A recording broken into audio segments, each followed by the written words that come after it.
Bonjour à tous, alors pour cette nouvelle vidéo, nous avons reçu Emmanuel Barbara, responsable du droit social et managing partner du cabinet Auguste et Debouzy, pour une masterclass sur sa profession et sa spécialité. Alors bon visionnage à tout le monde et n'hésitez pas à vous abonner à notre chaîne YouTube. Ah, jamais. Mais alors, jamais. Moi, j'ai toujours voulu faire du droit, mais pour être magistrat. Et depuis que je suis toute petite, je veux être magistrat. C'est juge. J'ai dû lire beaucoup de littérature enfantine avec des juges, avec des gentils et des méchants, etc. Et donc, moi, je me voyais juge. Donc, j'ai vraiment fait toutes mes études de petite fille jusqu'à mon bac. Et enfin, je me suis inscrite en droit pour faire carrière judiciaire et pour faire magistrat. Donc, c'est dire que le droit du travail et alors l'avocat n'étaient pas du tout dans mes plans. En fait, je suis probablement un exemple de ces, comment dirais-je, de ces rencontres opportunes liées au hasard des rencontres elles-mêmes. C'est-à-dire que je ne suis nullement diplômée en droit du travail, je n'ai fait aucune formation particulière en droit du travail. J'avais un seul cours de droit de la sécurité sociale de Duperrou en licence que j'ai dû suivre vaguement, enfin comme on suivait les cours de fac. Et en revanche, je me suis, au moment où j'ai décidé que je ne serais décidément pas magistrat, parce que soudain, fonctionnaire, magistrat, ça ne m'a plus parlé. J'ai donc voulu être avocat, j'ai donc voulu être dans le conseil. Et comme il était très tendance, et que j'étais plutôt bonne élève, il était très tendance de choisir la matière reine, à savoir la fiscalité. Je me suis fourvoyée en fiscalité. Donc je suis diplômée de l'Université Paris 2 en droit des affaires et de fiscalité. Et j'ai commencé comme jeune conseil juridique stagiaire chez Ernst & Young en 1989, du siècle, en fiscalité. Et là, j'ai su ce que travailler avec la boule au ventre voulait dire. Je n'avais aucune espèce de familiarité avec ces règles qu'il fallait que j'applique. J'étais là sans goût, sans saveur, sans intérêt. Et la chance immense que j'ai eue, c'est qu'à un moment donné, on m'a demandé dans le cadre de mon office de bien vouloir calculer la réserve spéciale de participation dans le formulaire 2058A CERFA des déclarations fiscales des entreprises. Et qu'en calculant cette réserve spéciale de participation, ça m'a amusé, de la calculer, j'en sais rien, mais en tout cas, ce qui m'amusait, c'était de savoir d'où ça venait. Et donc, en remontant à l'origine de la réserve spéciale de participation, quand on m'a parlé de ce qu'il y avait un accord participation, que c'était un truc de salarié avec un comité d'entreprise qui signait ça avec l'entreprise, et donc un comité d'entreprise, ça marche comment, etc. Bref, j'ai petit à petit eu mon attention appelée par le droit du travail, mais vraiment petit à petit en marchant, c'est-à-dire jour après jour. Et puis je me suis rapprochée du département très ténu d'ailleurs chez Ernst & Young qui existait à l'époque de droit du travail. Et j'ai appris mon métier, je dois le dire, enfin mon métier, j'ai appris les bribes, tout ce que j'ai su au début, je l'ai appris par tradition, et c'est un mot important dans notre métier, la tradition, c'est-à-dire la transmission de la connaissance par les mots. On m'a expliqué pour aller du travail en faisant, et donc je m'y suis intéressée. Inutile de vous dire que j'ai travaillé nuit et jour, jour et nuit, pour lire la documentation, les bréviaires, les cours, enfin bon, j'ai tout appris à la fois dans les bouquins, toute seule, et sous la houlette d'un vrai maître qui m'a appris. Et c'est ainsi que j'ai cessé mon expérience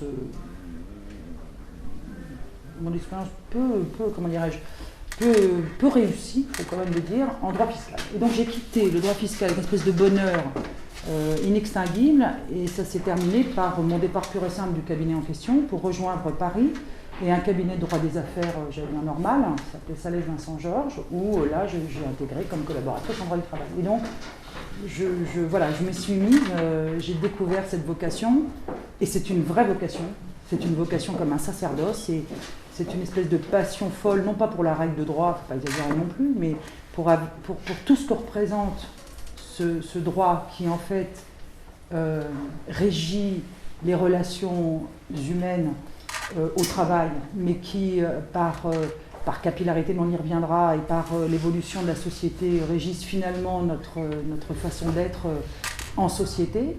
m'ont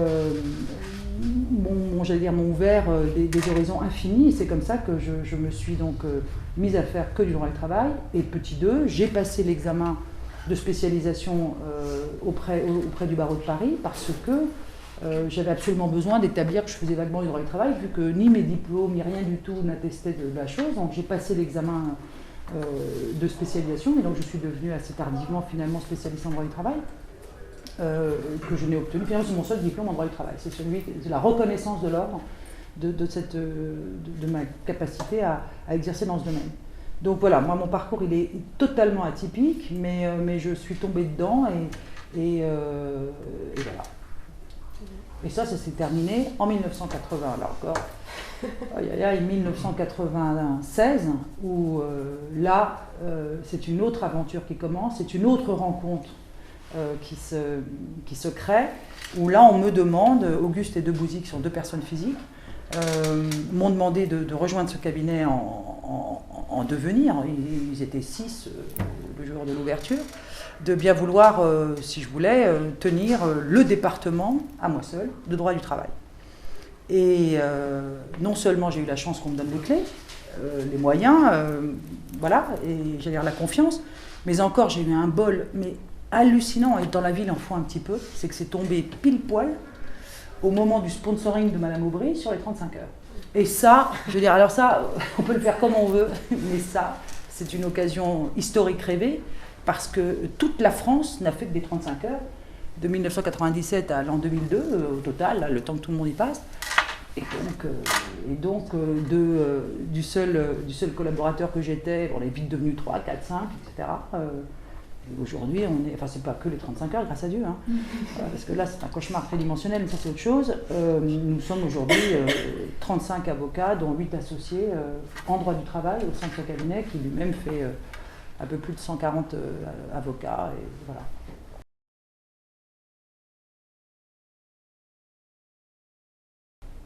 J'aime à le penser, en tout cas pour ma part, dans la manière de recruter nos jeunes, j'aime bien donner une prime à qui montre un intérêt pour le droit du travail alors qu'il vient de la fiscalité, évidemment, les pauvres. Rien que ça, c'est une opération de sauvetage, mais de pas mal d'autres horizons. On a comme ça recruté un élève qui s'était un peu fourvoyé en médecine et puis après a fait du droit général et qui a découvert en fait, c'est un métier, c'est un vrai métier d'abord, c'est un métier dans lequel on entre, j'allais dire, par passion et par compréhension des mécaniques, des mécanismes des fluides, et donc c'est pas tellement la connaissance, on sait tous lire, on a tous fait des études de droit a priori, la norme pléthorique, bavarde, enfin on sait tout ce qu'on dit dans les journaux, c'est vrai, donc concernant le droit du travail, bon bah on sait la lire, mais ce qui est intéressant c'est de comprendre les événements, comprendre les situations tout à fait diverses. Je souligne un point important, je suis avocat spécialiste en droit du travail, je rajoute, du côté des patrons. C'est important de le souligner parce que c'est pas le même métier en fait, c'est un métier différent que celui qui fait le même que moi, mais du côté des salariés, pour des tas de raisons. D'abord parce que c'est un métier que j'estime être politique. C'est-à-dire qu'on peut difficilement faire ce métier en n'aimant pas, d'une certaine façon, celui que génériquement on défend. En d'autres termes, je suis dans la position de défendre donc des entreprises, y compris dans des opérations qu'on peut estimer pour des tas de raisons comme hâtives, détestables, etc. Mais ce qui est intéressant, au-delà de cette première approche et cette vision un peu manichéenne des Français, et c'est particulier à la France, donc c'est particulièrement intéressant, c'est justement l'influence qu'on peut avoir en tant que conseil dans ces opérations auprès des entreprises qui ne sont pas toutes, je le précise et je vous fais une sorte de scoop, ne sont pas toutes animées de la pire des intentions qui soient. C'est aussi curieux que ça paraisse, c'est le cas.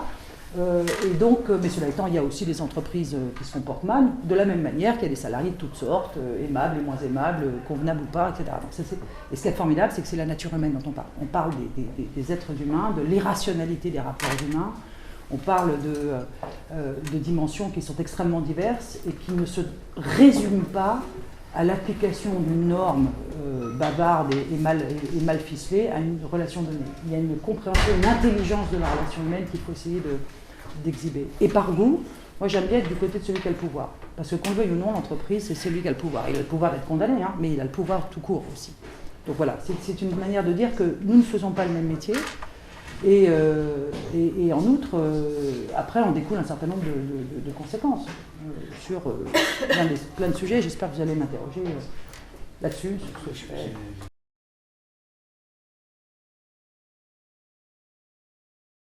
De ne pas perdre la main sur la réalité. Oui, alors, je vais préciser un peu plus avant. D'abord, on a des clients personnes physiques, malgré tout. Donc, quand je dis qu'on est du côté des employeurs, c'est une vérité à 80, peut-être plus que 80%, probablement à 90%. On a toujours un volant de salariés dont on s'occupe, ne serait-ce que parce qu'on s'occupe aussi des dirigeants, qui est en soi un sujet, parce que techniquement, ça ne relève pas du droit du travail, on le saurait. Donc c'est vraiment spécifique, mais au-delà de ça, on a aussi des salariés, normaux, pour ne pas perdre le sens des choses. Mais la difficulté qu'on a, en tout cas ce qu'il y a de certain, c'est que lorsqu'on est du côté employeur, il est très difficile d'être avocat du côté des CE, par exemple, ce qui est un sujet intéressant aussi, afin de garder, encore une fois, une intelligence des situations qui sont différentes. Mais là, c'est très difficile pour le coup, parce que quand on est du côté du CE, être du côté de l'employeur, ça pose des questions de fonctionnement du système, et en général, en soi, les clients ne viennent pas naturellement du coup vous voir. Enfin, je parle des uns ou des autres. Donc en fait, on peut avoir des clients personnes physiques, et c'est vrai que c'est sympa d'en avoir aussi. Pour des tas de raisons, pas uniquement pour se dire qu'ils sont gentils ou... Enfin, je veux dire, bon ou méchant, ça c'est une manière française et manichéenne de voir les choses. Donc il n'y a pas que des bons et des méchants, mais en tout cas d'avoir... D'abord, on est très bon quand on est du côté des salariés, quand on est côté employeur. Pourquoi? Parce qu'on connaît justement les ficelles. Donc c'est vrai que c'est assez sympa. C'est vrai aussi. Hein, bah oui, au moins ça sert à quelque chose. Au moins on a amorti un peu tout ce qu'on fait du côté des entreprises pour s'en servir du côté des salariés. Mais je ne sais plus ce que je voulais vous dire, le sujet, moi, ça devait être passionnant. Mais en tout état de cause, non mais on a les deux, mais simplement on est plutôt vus comme des avocats employeurs. De la même façon que les cabinets sont plutôt vus comme côté employeur, et d'ailleurs dans les classements de cette aimable maison, on fait bien la distinction entre les classements des avocats, c'est marrant parce que c'est quand même un sujet que l'on scinde. On ne dit pas, il est très rare qu'en droit des affaires ou en droit civil, on fasse une dichotomie en fonction de la partie dans laquelle on est. Mais en droit du travail, oui, c'est quand même une caractéristique. Et ce qui est formidable dans le droit du travail, c'est que de toute façon, on peut se plaire à mettre en exergue des caractéristiques saillantes qui nous différencient du droit des affaires, mais on fait partie du droit des affaires. Et ça, c'est magique. On est reconnu. Il faut que je vous raconte une anecdote. Moi, quand j'ai commencé, au-delà du fait que j'avais, hélas, pour moi-même, suivi les cours de la matière reine, donc les fiscalistes, les financiers, tout ça, entraient les premiers, tels des princes dans les opérations, parce que c'était les lieux de l'optimisation, les lieux de l'intelligence, les lieux des montages, etc.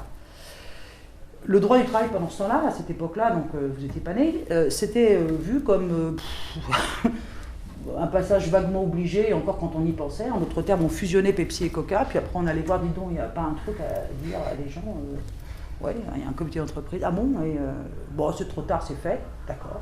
Donc c'était un peu ça l'atmosphère, c'est-à-dire que le droit du travail n'était pas vu comme structurant dans les opérations. Alors, ce qui est intéressant, ce sont les opérations. Et puis avec le temps, on est monté en gamme, je veux dire dans la hiérarchie. Et aujourd'hui, dans les opérations complexes ou pas complexes d'ailleurs, on met d'abord les gens qui s'occupent du droit du travail, et autour s'organisent tous les autres. Ça, c'est pas mal. Pour l'ego, c'est pas mal. Mais c'est un vrai changement de tropisme qui est lié à la fois à la place hégémonique qu'a pris la production législative en matière de droit du travail. Tous les 15 jours, il y a une idée géniale, une émotion, paf, une petite loi pour être sûr d'être dans l'égalité réelle, cette fois, l'égalité plus que vraie, etc. Donc à chaque moment important, on colle une loi nouvelle. Bon, donc on en a eu beaucoup, si bien qu'au bout d'un moment, tout le monde a compris, y compris les chefs d'entreprise, un peu rétifs, qu'il paraît qu'il fallait s'en occuper. C'est quand même pas une passion, a priori, le droit du travail, pour une entreprise. Ça, c'est intéressant, justement, du point de vue de la conviction à mettre, pour dire, faites gaffe, parce que là, ce serait quand même bien de respecter vaguement les règles. Bon, enfin bref, je ferme cette parenthèse. Donc, non seulement il y a eu des règles tous les 15 jours, mais en plus, il y a eu, et ça, c'est formidable d'être, à mon niveau de maturité, à ce moment de l'histoire, c'est qu'il y a eu une mutation formidable de la société, complète, du sol au plafond. ne serait-ce que parce qu'il y a la nouvelle technologie, ne serait-ce que parce qu'il y a une nouvelle façon d'envisager le monde au travers de la RSE. C'est énorme comme impact. La RSE a un impact gigantesque sur le droit du travail. La manière dont les scandales Enron, etc., ont déclenché en kyrielle des règles sur effectivement transparence, gouvernance, etc., qui sont aussi des sous-branches du droit du travail, parce que ça a pour objet de promouvoir une manière de répartir et de revisiter finalement le fonctionnement d'une entreprise qui, dans le temps du temps de Général de Gaulle et sa fameuse participation, en gros, très bien, chacun a sa place, mais néanmoins, on partage de la valeur ajoutée, hein, c'est l'objet de la participation, mais en gros, point. Aujourd'hui, on estime que le salarié peut être actionnaire, non seulement actionnaire, mais il peut être récipiendaire d'informations concernant son entreprise, voire même d'y participer, donc ça a vraiment changé. J'ai parlé de la nouvelle techno, j'ai parlé de l'émergence de cette mutation du travail qui fait qu'on veut émerger aussi récemment, quand je dis récemment, c'est une petite dizaine d'années, tout ce qui tourne autour de l'obligation de sécurité de résultat en matière de santé au travail. Enfin, tout ça, ce sont des événements qui sont venus modifier radicalement la place du droit du travail dans l'entreprise.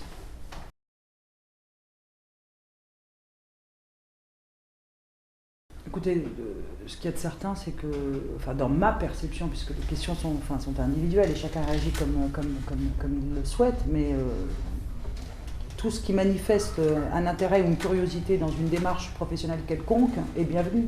Et quand je dis quelconque, c'est très large. Rien n'empêche rien, c'est ça qui est bien. On peut aller voir l'entreprise, c'est plutôt une expérience intéressante, ou bien on peut décider que c'est plutôt le monde de l'avocat. Mais ce n'est pas rédhibitoire, je vois pas il n'y a pas de cursus ou de planning obligatoire pour...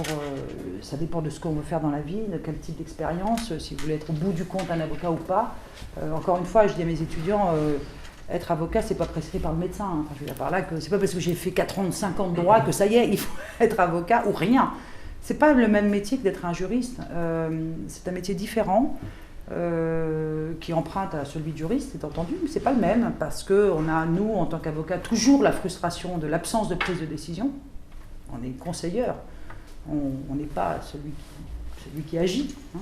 Donc ça, c'est une frustration qui est propre à notre métier, qu'on trimballe comme ça tout du long, alors que dans l'entreprise, on participe à la décision et la décision est prise, quand bien même on s'entoure de conseils. C'est pas la même chose. Et dans notre métier encore, il y a une différence, c'est que certes, il faut connaître la règle de droit, c'est plutôt mieux, mais c'est pas tout. Il y a une dimension psychologique gigantesque dans notre métier. Et je suis épuisée le soir, moins par le soin d'avoir cherché les numéros d'articles et de jurisprudence qui se rapportent à un dossier ou à une question donnée, que la gestion de ce client, de son stress, comme on dit, de ses questions, etc., de l'intensité de sa réflexion. Il faut être dans l'empathie, il faut l'aider autrement que par la production de mémos sans fin sans fond. Les mémos, ça fait longtemps qu'on les écrit plus, et heureusement, grâce à la civilisation du tweet, on a quand même raccourci un peu. Je vais vous raconter tout ce que je peux vous dire sur le licenciement de 1804 jusqu'à samedi en 8. Ça, grâce à Dieu, c'est fini. Aujourd'hui, en gros, si on peut me répondre en 146 signes, ça serait aussi bien. D'ailleurs, on fait beaucoup de SMS. Enfin, ça, c'était une incidente sur la question. Mais fondamentalement, ce qu'il y a de plus passionnant dans mon métier à mes yeux, c'est la diversité des rencontres, des personnes physiques, là pour le coup, Dieu sait que je parle de personnes morales, mais des personnes physiques à qui on parle toute la journée. Des gens différents de toutes sortes, surtout avec des langages différents. C'est extraordinaire lorsqu'on parle à une boîte qui est dans la techno. C'est un sabir invraisemblable. Et puis après, quand on passe dans une autre type de boîte, c'est encore un autre wording, fait des tas d'acronymes, et donc il faut apprendre les mots pour être sur la même... Enfin bref, il faut être aux côtés du client, il faut porter ces questions au sens de l'aider et de lui dire mais c'est pas si grave que ça. On va pas lui dire au client, j'essaie de donner un exemple, un client va vous voir, etc., il présente une situation, bon, c'est pas Noël, mais on va pas se précipiter pour lui dire écoutez, c'est simple, monsieur le client, vous avez le choix entre peste ou choléra. Bon, ça c'est ce que j'appelle les avocats tant pis. Il faut être dans la démarche, quand bien même, je prends un exemple évidemment caricatural, heureusement c'est jamais à ce point-là, mais enfin, il faut se trouver dans la démarche de dire bon, alors, on a tel objet, regardons si on ne peut pas le regarder autrement, l'objet, c'est-à-dire les faits, c'est toujours essentiel dans notre métier, donc les faits, etc. Repeignons les faits. Vous avez fait ça, bon, évidemment, on n'était peut-être pas obligé de faire ça ainsi, mais enfin, on peut peut-être rattraper comme ça, etc. Donc bref, c'est d'être très agile sur la relation et faire en sorte que votre client ne sorte pas plus abattu qu'il est entré dans votre bureau. Je rappelle que quand on vient voir un avocat, moi je suis toujours surprise de ça, quand on vient voir un avocat, on oublie qu'on vient vous voir parce qu'on a un problème. Moi, j'aimerais bien qu'on vienne me voir pour me dire bonjour, ça va, parce que je trouve sympa et tout, et que la dernière fois, on s'était bien marré. Et effectivement, j'oublie que c'est un peu comme moi lorsque je vais chez un médecin. J'y vais jamais, même si je trouve le tout-bib sympa, mais jamais avec l'idée que j'aurais préféré, somme toute, faire autre chose. Et voilà, ça c'est la dimension juste qu'on oublie un peu, c'est qu'on dit, si le client vous appelle, c'est qu'il a besoin de vous. Et donc, s'il a besoin de vous, il faut être à ses côtés. Et c'est un boulot épuisant.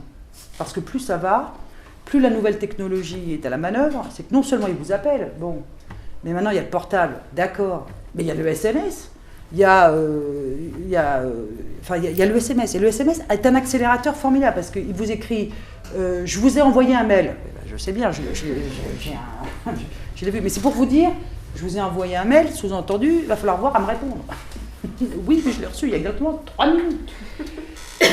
Bon, donc l'accélération du temps, etc., et quand pour peu que vous ayez plusieurs clients, fait que l'idée c'est de faire en sorte que le client ait toujours le sentiment que vous vous occupez de lui, et heureusement les équipes servent à ça aussi. Mais bon voilà, c'est beaucoup d'extériorité. Donc en d'autres termes, quand on veut en tout cas travailler comme avocat, il faut être prêt d'ailleurs à cette gymnastique, c'est-à-dire être prêt à ne pas suivre ce qui est écrit sur l'agenda de votre journée, faire face à des événements qui ne sont pas prévus, à l'imprévisibilité, et surtout être toujours, d'attaque, c'est-à-dire susceptible d'être en réponse et en aide. Le juriste se trouve aussi dans cette situation-là de nos jours dans son entreprise, puisque ses clients, ce sont ses collègues de tous les services, donc il est un peu comme l'avocat. La seule chose, c'est qu'il n'a qu'un seul client. Qu'on le veuille ou non, ça peut être des départements ou des succursales, c'est quand même un seul client. Mais c'est pas tout à fait les mêmes ressorts. Mais enfin, en tout état de cause, c'est un job épuisant.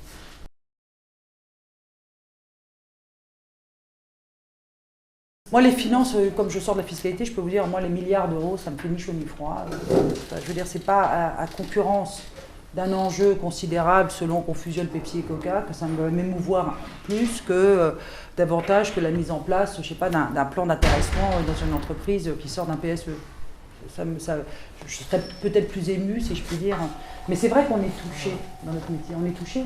Et vous parlez je me tourne vers vous, mais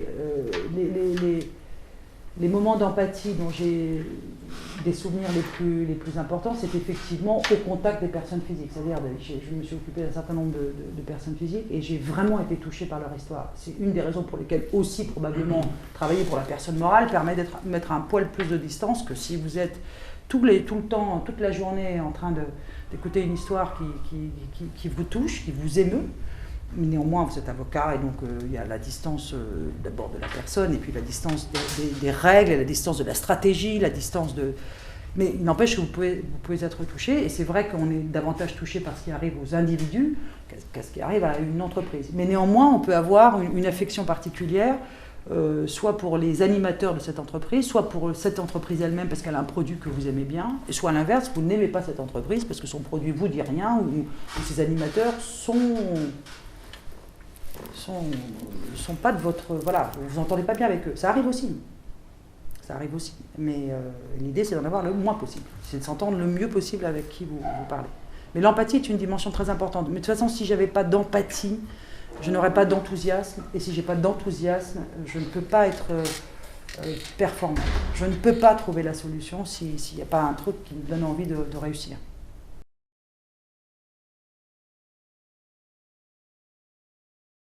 Non, les rares fois où on l'a fait, ça n'a pas marché, mais ça ne veut pas dire que ça n'est pas l'avenir néanmoins, ça n'a pas marché du tout. Moi j'ai une affaire qui date d'il y a au moins 8 ans, on n'est pas encore fini le premier round du prud'homme, parce que c'est un empilement de questions, j'allais dire préalables les unes derrière les autres. À un moment donné, on a tenté la médiation et évidemment ça n'a pas marché.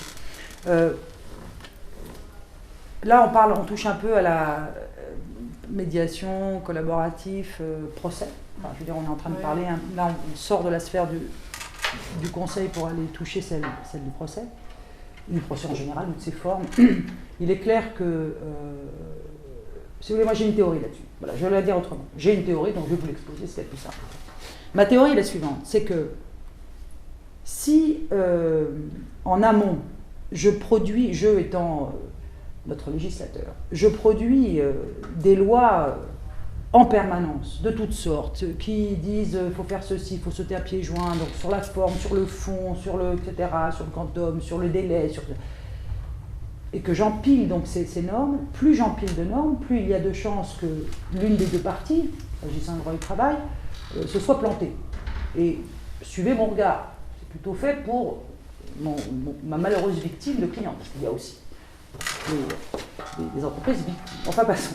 C'est une blague. Donc, il y a plus de chances que je me plante. Vous êtes trompé là-dessus, sur cet article, sur celui-ci, etc. Donc, j'ai la liste longue comme le bras de tous les griefs Et donc, si dans le même temps, on dit quand même, on étant toujours le même législateur, oh ben quand même, le procès prud'homal, oh, quelle perte de temps, oh là là.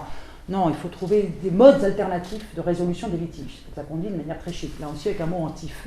Tout ce qui est mot if, collaboratif, participatif, alternatif, tout ça, c'est des bons mots.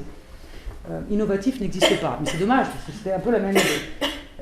Si on a des alternatives, eh ben, c'est mieux. La réponse est bien sûr, une bonne transaction est toujours mieux qu'un mauvais procès, ou un bon procès plutôt.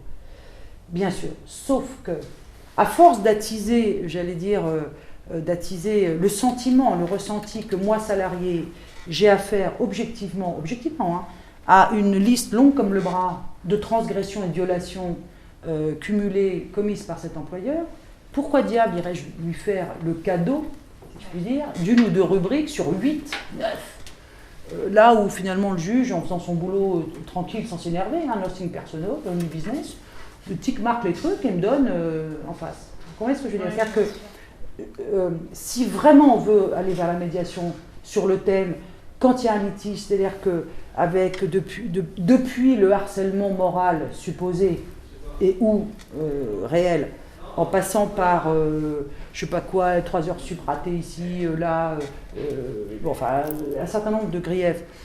Mais si on veut vraiment résoudre ces sujets sur le thème, c'est trop compliqué à démerder, parce que, écoutez, trouver une solution, qu'on en sorte, que le salarié puisse tourner la page, aller de l'avant, aller vers l'avenir et non pas regarder le passé, et que l'employeur, je veux dire, fasse amende honorable avec un chèque. Tout ça paraît un expédient formidable. Je veux dire, on ne peut être que d'accord avec ça. Bon. Mais pour ça, il ne faut pas alimenter la machine à normes, matin, midi et soir. Parce que si je le fais, il n'y a aucune raison, enfin je veux dire en tant que salarié, aucune raison de faire un cadeau surprise à l'employeur, d'une manière ou d'une autre, parce que c'est vécu comme ça. Je veux dire, moi, si je veux faire une médiation, étant précisé qu'il ne faut pas confondre le mot médiation avec conciliation, qui est autre chose. Ce n'est pas la même chose, la médiation c'est trouver la troisième voie, enfin, donc j'allais dire, vous vouliez de l'argent, j'ai transgressé des normes, je vais vous donner un job. Enfin, voilà, c'est ça la médiation, si je puis dire, c'est-à-dire c'est répondre par autre chose que les demandes. La conciliation c'est tu demandes 1 million, je suis prêt à en donner 10, enfin 1000, donc on en donne, je sais pas quoi, la moitié, c'est pas pareil. Mais c'est clair que la médiation ne fonctionnera, enfin tout ce qui est forme d'évitement du juge ne fonctionnera que dans un univers stabilisé en termes de normes. Voilà. Donc, voilà, moi c'est ma position. Donc, pour le moment, moi je ne suis pas un pouce au crime du judiciaire. La preuve, c'est que je ne suis pas formé pour ça. J'ai jamais fait de judiciaire, finalement. Bien que j'ai voulu être magistrat, j'ai jamais fait de judiciaire. Je suis même pas avocat pure souche. Je suis un transfuge. Je suis conseil juridique de la loi de 1991. J'allais dire transformé en avocat par l'effet de la loi. Donc c'est vous dire que je suis loin du bord. Hein. Mais néanmoins, donc justement, mon appétence pour le tribunal et le procès n'est pas développée. Enfin, je veux dire, j'ai pas une passion pour ça. Sinon, j'aime bien quand même. Mais voilà, donc j'ai pas une appétence pour ça. Donc tout ce qui me permet d'éviter le juge, moi, je suis pour d'avance. Mais je dois observer que j'ai pas la queue au portillon de médiation. Mais c'est sans doute une voie possible, mais pour le moment, il faut reconnaître que je n'ai pas été frappé par une demande quelconque des parties.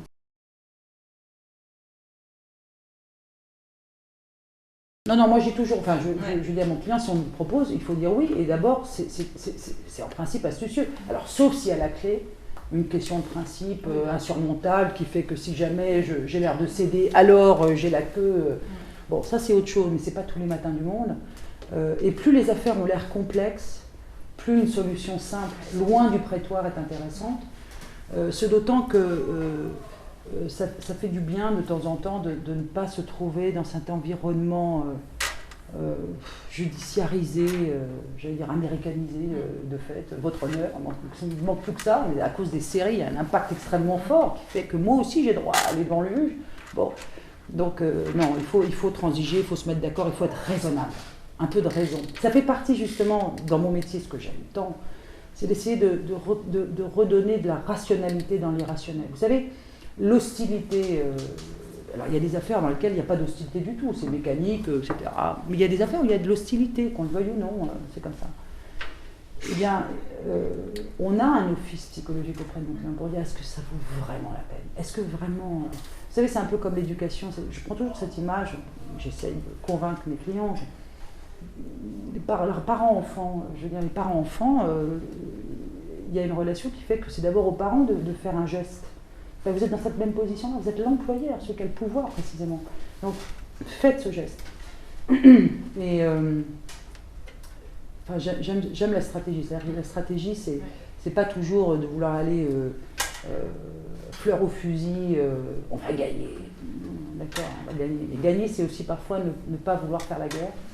Gagner, c'est parfois aussi avoir une espèce de grandeur et surtout ne pas attiser ou aggraver cette mauvaise image de l'employeur qui de temps en temps tombe dans cette mauvaise image par un effet mécanique, etc., qui fait qu'au bout du compte, il passe pour le salaud.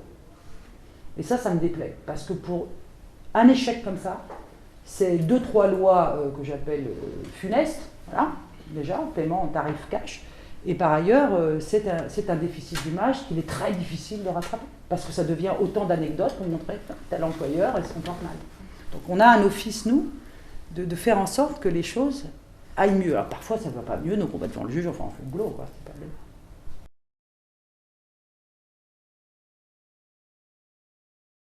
Est-ce que... Si, j'ai dit que j'aimais bien quand même, j'aime pas perdre, si je puis me permettre. Enfin, si je puis juste, voilà, j'aime bien plaider, j'aime pas perdre. Et beaucoup donc, de, du coup, de risques de perdre lorsque vous... Hélas, c'est un risque. Non, on a de bons dossiers, je dis pas, mais enfin, disons que par exemple, là, demain j'attends un prononcé, un délibéré, et sincèrement, le délibéré a cet effet sur moi de la restitution de la copie de cours. Je vous assure que c'est vrai, c'est terrible de l'avouer à mon grand âge, mais je me souviens, j'arrivais en classe, je m'asseyais, c'était le cours de maths, enfin il fallait nous rendre le devoir de maths, et ça me fait le même effet, donc on a l'estomac qui serre un peu, etc. Je ne m'habitue pas. Je ne m'habitue pas à la perspective on pourrait penser qu'on s'endurcit à force. Je veux dire, on plaide quand même. Alors moi, je plaide pas tant que ça, justement. Comme on est encore une fois 35 et 8 associés, dont un qui plaide matin, midi et soir et qui ne fait que ça, donc il ne fait que du contentieux, forcément, on a un peu moins de dossiers contentieux. Mais enfin, en gros, en moyenne, disons que je plaide, une fois par mois, 1,5 fois par mois, en moyenne. Sauf les années précédentes où j'ai plaidé même beaucoup, puisque je suis l'avocat qui a plaidé la saga de la tentation, du côté de TF1. Si je vous en parle, ça, je trouve que c'est un de mes passages de bravoure. J'ai perdu, mais avec grâce. C'est pas mais voilà. Donc demain, j'attends une décision. C'est une décision importante. Là, pour le coup, il y a beaucoup de comment dirais-je, enfin il y a une dimension psychologique importante entre les parties qui ne s'apprécient pas, ça s'est mal passé, c'est un dirigeant qui s'est fait évincer, je suis du côté de l'entreprise et voilà, c'est un dossier qui a un fort impact affectif pour mes clients, hein, enfin pour mon client. Et donc voilà, donc j'attends cette note demain matin. Et c'est vrai que voilà, ça c'est le côté régressif qui me déplaît. Mais j'adore plaider parce que vous voyez, c'est comme donner un cours à la fac, c'est comme tenir une conférence, c'est comme c'est tenter de convaincre qu'on n'a pas tort, qu'on a raison ou qu'on n'a pas tort. C'est pas tout à fait la même chose. Mais en tout cas, d'être dans la conviction, d'être dans la démonstration, d'être dans la mesure, même si on est dans l'outrance pour la démonstration. C'est-à-dire que Il faut montrer qu'on est mesuré quand bien même on est du côté de l'employeur. C'est-à-dire que quand on est employeur, on ne peut pas tout se permettre. Il y a des exigences de respect, qui paraissent naturelles d'ailleurs, hein, mais on est beaucoup plus tenus, nous, en tant que plaidants du côté employeur, que du côté salarié, où on est plus aisément dans la position technique de la victime. C'est celui qui a perdu son boulot, schématiquement, hein, quand on est pour une histoire de licenciement. Vous voyez, donc c'est pas la même chose. On est dans la justification, alors que quand on est salarié, on vient exposer une situation que l'on estime être une blessure d'abord. Et voilà, donc c'est pas pareil. Enfin, la plaidoirie prud'homale est une joute oratoire, on l'a souvent dit. C'est une joute oratoire qui a quand même des canons, me semble-t-il. Enfin, en tout cas, moi, c'est comme ça que je le conçois. J'aime bien qu'il y ait un peu, j'appelle ça d'élégance, enfin, voilà, une forme, mais ça n'empêche pas un peu d'humour, ça n'empêche pas un peu d'outrance, ça n'empêche pas voilà, ça n'empêche pas tout.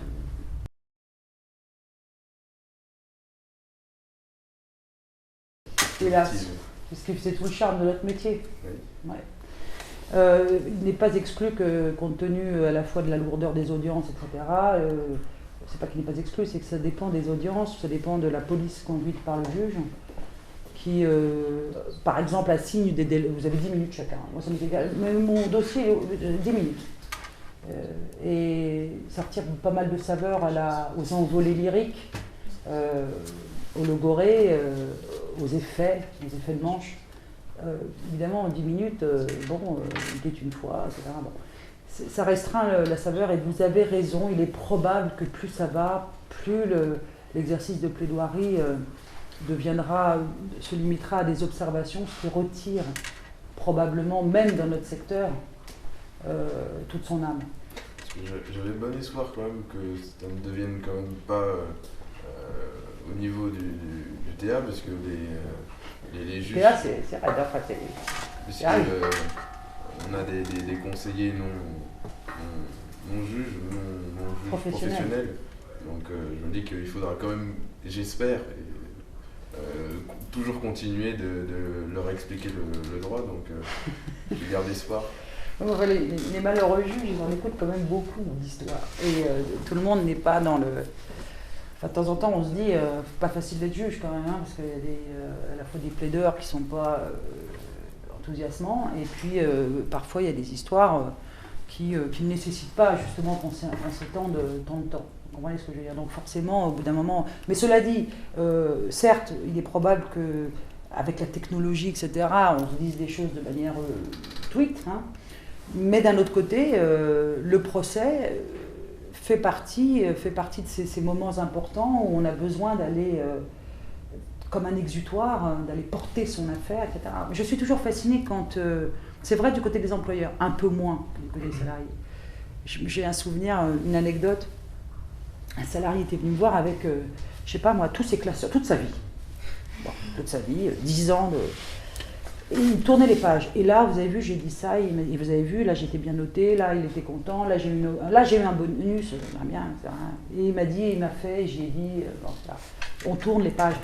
Je voyais qu'on était qu'au premier classeur, etc. Les trucs ne s'arrêtaient jamais, quoi. Et je lui dis, à un moment donné, je me suis rendu compte à quel point j'avais commis une faute psychologique. Je lui dis, mais vous savez, le juge, lui, il veut savoir en quoi l'employeur a eu tort. D'accord. Donc, vos faits d'armes, enfin, votre carrière irréprochable, on peut le dire en passant, mais sincèrement, aucun juge au monde va s'intéresser, pardon de vous le dire, mais aux 3 tomes que vous me mettez sur la table. Il faut qu'on soit expédient, qu'on trouve 3-4 pièces pertinentes.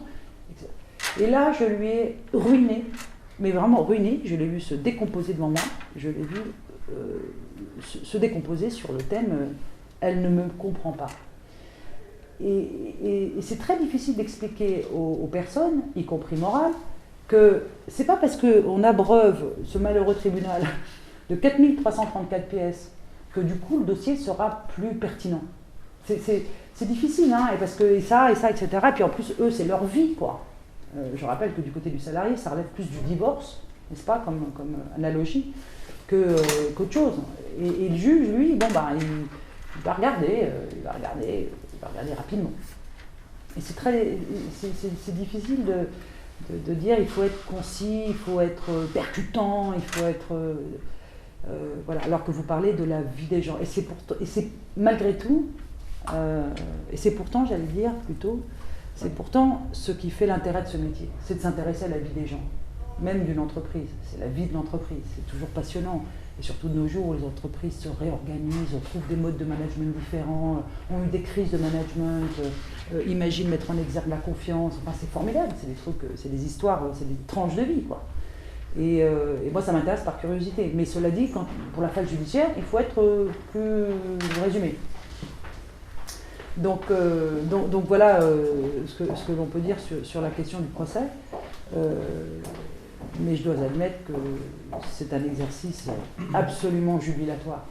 C'est jubilatoire. C'est-à-dire qu'ils sont obligés de vous écouter. Premier point, enfin, sauf s'ils vous donnent 3 minutes aussi. Ils sont obligés de vous écouter et vous êtes là. Vous avez votre connaissance et mais vous avez toute votre intelligence à mettre et vous faites vivre une histoire. Vous racontez une histoire. C'est comme au théâtre. Ça, c'est vrai que c'est comme au théâtre. Parce que vous faites vivre les personnages, vous leur prêtez des intentions en plus. C'est formidable. Vous vous entraînez avant de passer ? Oh, pas plus maintenant. Mais j'ai dû faire ça devant la glace. Quand j'étais petite. Je me souviens, j'étais la première fois, je m'en souviens bien, hein, c'était un 1er avril 1993. Et je plaidais dans une affaire prud'homale pour mon client entreprise, bien entendu, qui avait licencié, tenez-vous bien, ce malheureux salarié américain de son état, comme ça, ce soir, t'es viré, demain, tu reviens pas, américaine. Le tout en anglais VO. Et le type avait un contrat américain, mais il travaillait à Paris. Je vous parle de 1993, on est loin du droit du détachement, etc. Et donc il s'est fait licencier, manu militari, et sans procédure, sans lettre, sans rien. C'est pas facile, quand même. Et il se trouve néanmoins qu'en tout cas au prud'homme, j'ai gagné cette affaire sur le thème, mais ce type est un Américain pur sucre. Il est américain, il a un contrat de travail américain, il est payé en US dollars, il paye la sécu aux États-Unis, par conséquent, il n'est pas à nous. Bon, ça a marché. Bon, je ne suis pas sûre que ça marchera de nos jours. Mais c'était formidable comme expérience. Et là, j'ai dû m'entraîner des heures carrées, j'en suis certaine.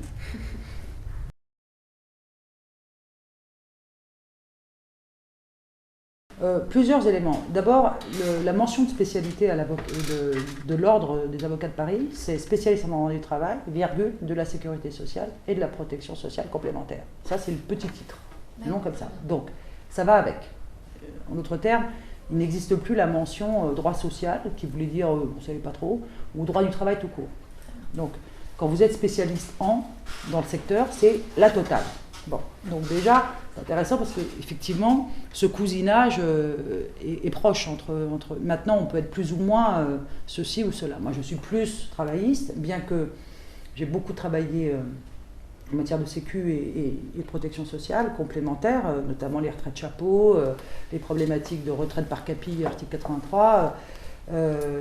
Et alors, j'en viens, je vais vous répondre. Je vais vous répondre autrement. Dans mon cabinet, dans mon département, en droit du travail, j'ai voulu l'organiser avec, j'allais dire, des travaillistes normaux, bon, à la mode, enfin c'était à la mode. Et en outre, j'ai des équipes qui sont dédiées à l'impôt sur le revenu, donc ils font de l'IR, et l'IR c'est de la fiscalité, merci, mais la fiscalité intégrée dans le droit du travail, et j'ai une équipe aussi protection sociale / protection sociale complémentaire.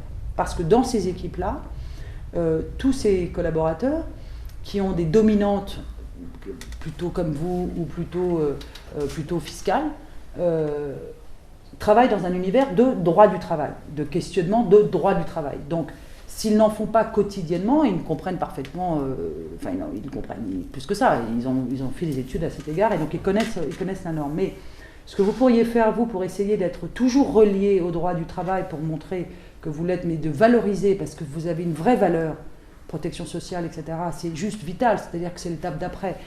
On a eu l'âge d'or des fiscalistes de 1830, là, que j'ai rencontré. L'âge d'or du droit du travail, c'est encore en ce moment, mais l'âge d'or qui vient, c'est le vôtre. Pourquoi ? Parce qu'il s'appelle le modèle social français, à revoir. Et les problématiques des travailleurs indépendants versus les salariés, etc., l'hégémonie ou pas, ou le positionnement. Bref, à un moment donné, ce sera une question que de sécu, de protection sociale. Donc vous avez un avenir flamboyant. Donc il ne faut pas le quitter, c'est vraiment une pépite que vous avez entre les mains. 2, il faut ouvrir et élargir votre activité, ou vos connaissances et vos compétences, à des sujets qui, je ne sais pas si dans l'enseignement, puisque moi je n'ai pas fait d'enseignement du tout dans ce secteur, mais il faut veiller à intégrer à vos compétences tout ce qui tourne autour des rémunérations collectives. Je vais parler des stock options, des AGA, attribution gratuite d'actions, et de l'épargne salariale. Et aujourd'hui, les affaires de PE, PERCO, je veux parler de retraite, là aussi, de retraite collective, ensuite les retraites chapeaux qui sont en train de mourir de leur belle mort parce qu'en plus c'est des trucs très laids, bon ok, mais ce sont des dispositifs qui touchent à la rémunération des salariés dans un cadre du travail. Si à cela on rajoute en plus une dimension internationale dans le cadre des détachements et de l'application du certificat, etc., qu'on donne dans les hypothèses de détachement européennes, de la directive, tout ça, ça vous donne une compétence qui vous arrime bien au droit du travail. Donc vous avez entre les mains vraiment un socle de compétences qu'il faut absolument cultiver et vous assurer que vous êtes bien, j'allais dire, compétente également dans ce que je viens de dire, épargne salariale, stock option, AGA, actionnariat salarié, etc., j'en passe. Mais vraiment, et du coup, qu'on doute que vous ayez des compétences en droit du travail, c'est-à-dire est-ce que vous savez licencier ou pas, ou est-ce que vous connaissez la procédure de PSE, bon, c'est sans doute passionnant, mais vous le savez, enfin bien sûr, faut dire, vous doutez ou pas, mais peu importe, ce qui compte, c'est ce que vous savez, vous, actuellement, en tant que spécialiste en sécu protection sociale, c'est juste, ça suffit, enfin voilà. Et chez moi, les gens qui sont venus chez moi pour faire que de la protection sociale sont un peu comme vous, mais à force, par capillarité, en travaillant les uns avec les autres, ils finissent par faire un peu de tout, mais on leur demande pas, enfin moi je leur demande pas de s'occuper de PSE, quoi, ça n'a pas de sens, c'est absurde, chacun son métier. Mais c'est très important d'agréger à vos connaissances, et je ne sais pas si dans l'enseignement, peut-être qu'on l'applique aujourd'hui, on agrège bien ce que je dis sur l'épargne salariale.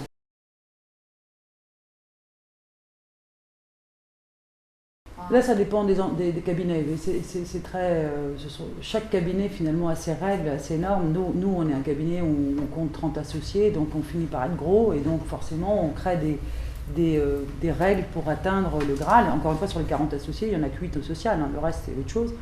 Donc forcément, on a des règles, évidemment, de compétences, évidemment aussi de leadership, c'est-à-dire d'entraînement et de capacité à mener une équipe, des gens qui sont contents de bosser pour vous, de savoir gérer le client au sens empathique, si je puis dire, et en tout cas suffisamment bien du terme.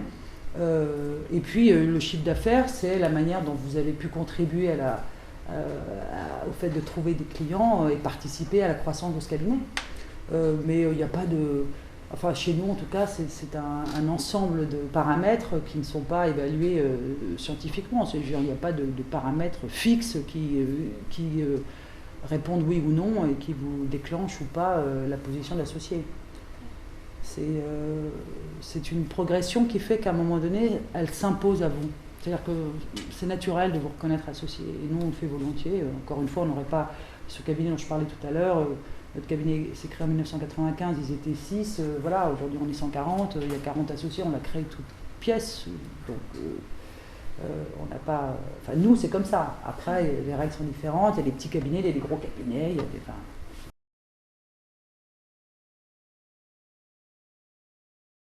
j'ai envie de vous répondre d'abord, parce que c'est mon genre d'être iconoclaste et provocatrice, c'est que j'ai autant d'anecdotes à vous indiquer sur le thème...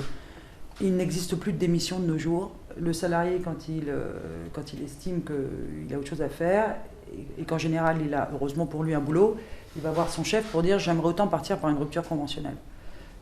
Donc, ce que je veux dire, c'est que sur cette idée, je parle de l'idée sur l'initiative. Je ne parle pas de l'imputabilité, mais je parle de l'initiative. Je pense que, en gros, ça doit se répartir assez équitablement des anecdotes et donc du nombre de « j'aimerais bien que tu prennes la rupture conventionnelle » de « j'aimerais bien partir, mais je le ferais bien, mais sous la rupture conventionnelle ». Je pense que ça s'équilibre. Pourquoi ? Parce que quand on y réfléchit juste abstraitement à ce truc, une rupture conventionnelle, c'est cet acte magique qui n'est pas motivé et qui caractérise finalement un accord que nous avons pour nous séparer. Quand on réfléchit 2 secondes, si j'ai un accord pour me séparer avec vous, ou réciproquement, c'est bien qu'il y en a quand même un des deux. Enfin, c'est très rare qu'on arrive dans la même pièce et on dit « je veux partir, je veux que tu partes ».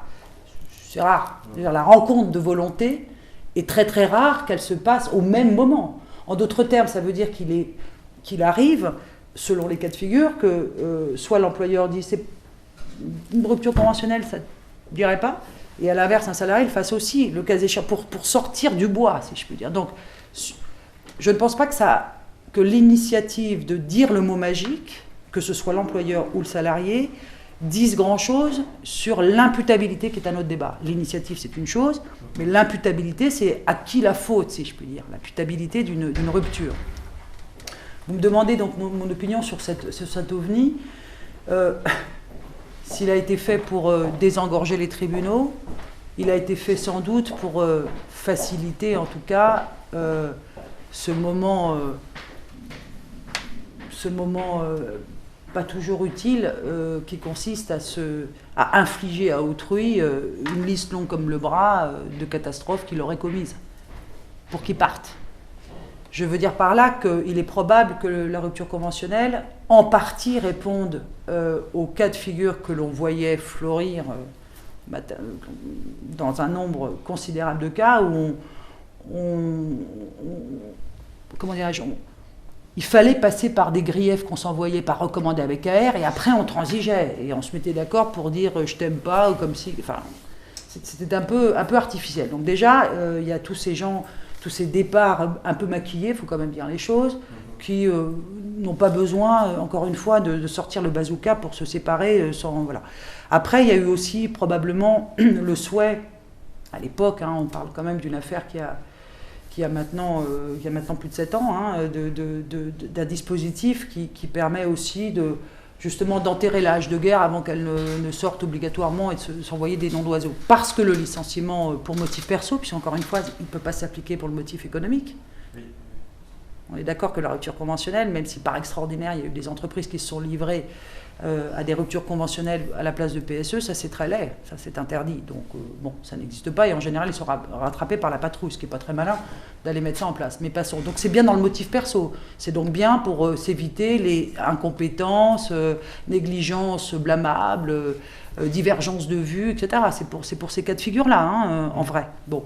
Donc probablement entre la nécessité de mettre un terme à ces arrangements qui passaient par ces licenciements qu'on crée de toutes pièces, et puis aussi pour les cas de figure où on s'évite de déterrer la hache de guerre brutalement alors qu'on peut simplement se dire qu'on fait le constat que bon, tu n'y arrives pas et moi j'en peux plus.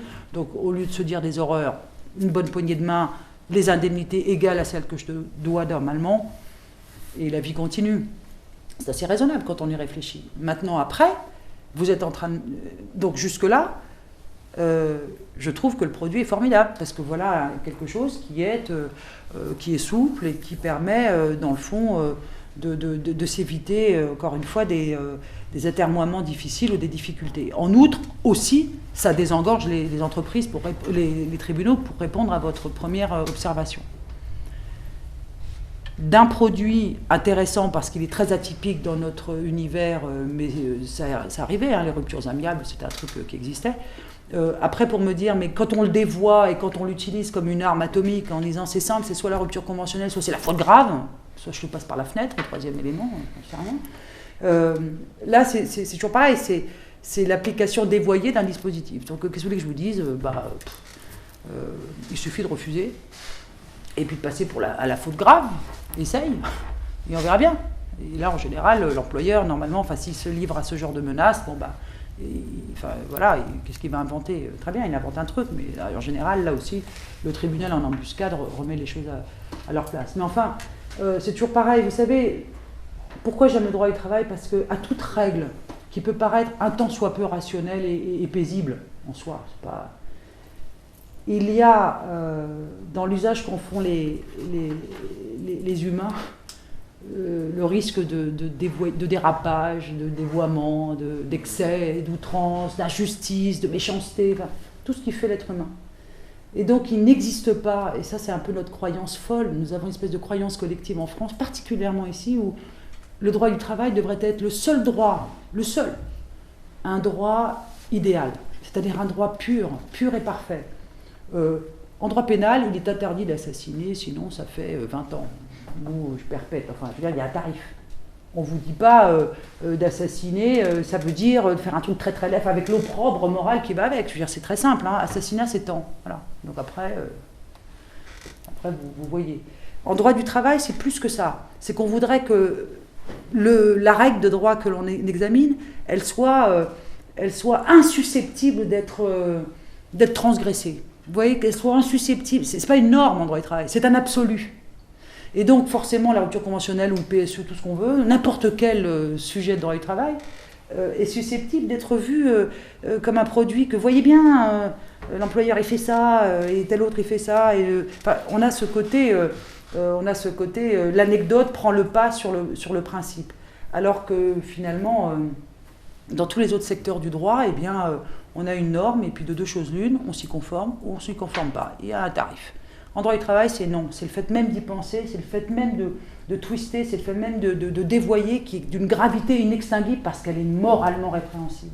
C'est très surprenant. Hein. C'est très surprenant de faire ce constat. Et donc, moi, la rupture conventionnelle, je trouve ça très bien, voilà, pour répondre succinctement. Mais comme toute chose, moi, je suis un être, bien que j'exprime de manière, j'allais dire, extravertie un certain nombre de choses, j'aime bien le côté mesuré, etc. Je n'aime pas l'outrance. Donc après, si on utilise la rupture conventionnelle comme une arme qui consiste à imposer à autrui quelque chose dont il est écrit que ça ne peut être que si je suis d'accord, et pas si vous me l'imposez. Après, si les mots ont un sens, voilà. Bon, j'aime pas le dévoiement, voilà. Mais sinon, le produit est intéressant parce qu'il est un peu hors sol, un peu dédramatisé. Parce que vous savez, je me suis mis dans la peau de celui qui reçoit ma lettre de licenciement. Moi, mon métier, quand j'étais petite surtout, maintenant j'en fais un peu moins, mais c'était d'écrire des lettres de licenciement. Enfin, je veux dire, un employeur, il vous dit, voilà, il s'est passé tel événement, est-ce que vous savez me l'écrire? Parce que... Et l'exercice auquel je me suis livrée, enfin, à chaque fois que je me suis livrée à cet exercice, j'en ai pris conscience qu'un peu plus tard, évidemment, au début, bon, on fait comme on peut, mais je me suis toujours dit, attends, on est quand même en train de parler d'une vraie personne physique, pas chamoulard abstrait. C'est un vrai monsieur avec... voilà. Il a fait des choses, alors il excite le client, il a fait ci, il a fait ça, et en plus il n'a pas dit bonjour à la dame, et en plus, etc. Donc, bon. Et donc pour donner une espèce de force à ce que l'entreprise vous dit, etc., ou la manière que vous avez, vous, de vous représenter l'événement, vous vous mettez à écrire un truc, mais mettez-vous 2 secondes dans la peau de celui qui reçoit ce courrier. Et c'est ce que je dis à mes collaborateurs. Je leur dis, mais, ok, il n'a pas été à la hauteur de la mission, ok, il a raté, ok, ses objectifs ne sont pas remplis. Mais il a vraiment besoin de recevoir ça comme poulet. Il a vraiment besoin de recevoir un truc qui est d'une je sais pas comment dire, d'une force, alors violence, faut pas exagérer toujours dans les termes, enfin en tout cas enfin c'est méchant quoi. C'est méchant. On peut dire qu'il n'est pas à la hauteur parce que c'est probablement pas le bon profil, parce qu'il s'est peut-être un peu laissé couler douce, enfin voilà, mais on n'est pas obligé de dire, et en plus c'est moche ce que vous avez fait. Vous voyez, cette espèce de hargne, et cette hargne, on l'a, cette espèce d'escalade de la hargne, alors l'employeur écrit de manière hargneuse, le salarié répond de manière hargneuse, le juge regarde ça, voilà. Désescaladons un peu, dédramatisons un peu les sujets.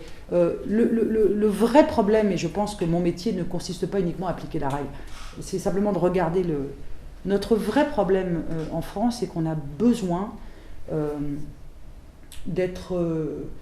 on a besoin de se trouver dans une forme de dramaturgie permanente. On est dans le drame, on aime ça. Et le licenciement est un moment de drame absolument bien choisi pour la vie d'un salarié. Et donc tout est dramatique et tout doit être aggravé dans le drame. Il y a des moments où c'est dramatique. Si on parle de faute de salarié, la faute grave, c'est grave. Le type pique dans la caisse, etc.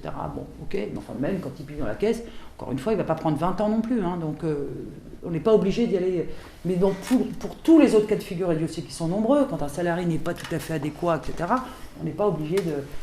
On peut adopter une plume qui ne fait que dire les choses. Mais c'est très curieux de voir que, en fait, l'empilement des règles, etc., fait qu'au bout d'un moment, pour se justifier qu'on a raison en tant qu'employeur, on a besoin d'y aller fort, quoi. Vous voyez ce que je veux dire? Et donc c'est cette pression-là que je pense devoir être atténuée, ce d'autant qu'on est dans un univers où précisément on a des tas d'outils alternatifs. On peut se mettre d'accord pour une rupture conventionnelle, on peut faire une transaction, donc on n'est pas obligé non plus de sortir le bazooka à chaque fois. Et moi je tiens beaucoup à cette idée que essayons d'arranger les choses. Avoir affaire à un avocat, c'est pas pour aggraver et mettre en plus une petite dose de là pour le coup de théâtre, parce que c'est David Desjardins dont on parle. Donc atteignons les choses et observons que quand elles sont utilisées à bon escient, la rupture conventionnelle la rupture conventionnelle, à mon sens, est un des rares objets qui effectivement, selon qu'on l'utilise à bon escient ou pas, peut devenir un outil plutôt intéressant et plutôt, j'allais dire, paisible, d'apaisement, qu'un outil qui attise justement cette espèce de méchanceté à la clé, quoi. Donc voilà, c'est une manière dont on utilise les choses. Et il n'existe pas en droit du travail de règles qui soient waterproof, qui caractérisent ou qui certifient que l'employeur en fera un usage convenable. Ça dépend des gens.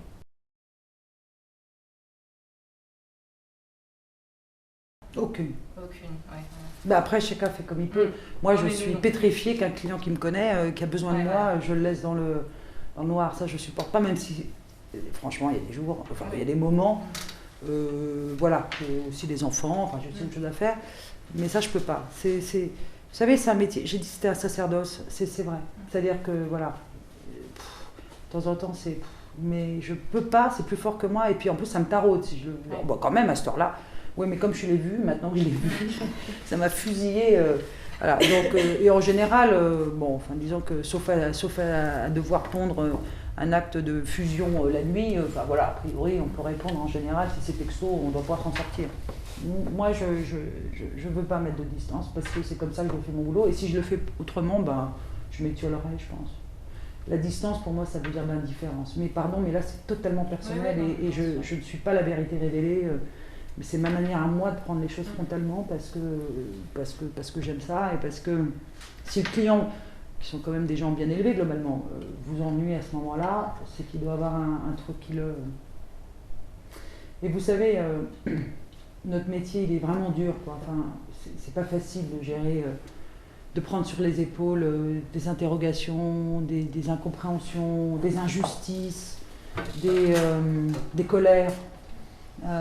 Des peurs. La peur, c'est quelque chose de très compliqué à prendre en charge. L'anxiété, pour prendre un terme plus générique. Donc c'est difficile. On s'use probablement à ce métier. Mais en même temps, les sources de satisfaction, la jubilation de gagner d'avoir réussi quelque chose.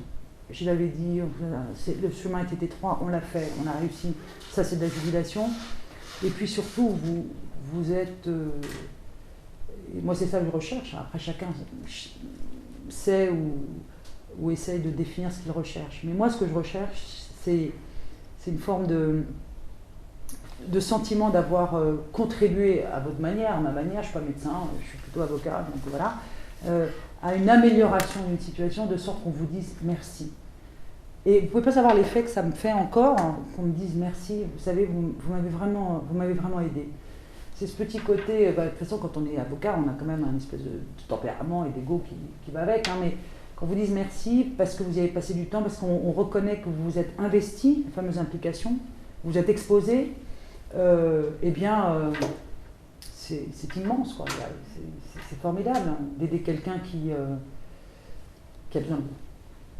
Un petit côté un peu comtesse de Ségur, là, mais pardon, mais c'est des choses simples, dans le fond, merci, bonjour, enfin voilà, ça fait partie des trucs qui sont très structurants et qui vous donnent envie d'aller de l'avant. Et encore une fois, la chance qu'on a dans le secteur en question, c'est qu'on n'est pas, comment vous dire, on n'est pas aux prises, on n'a pas uniquement un tête-à-tête avec le joli code rouge, épais comme ça, la jurisprudence de l'autre côté. Non, votre tête-à-tête, il est avec le monde, il est avec les journaux, c'est-à-dire les actualités, il est avec...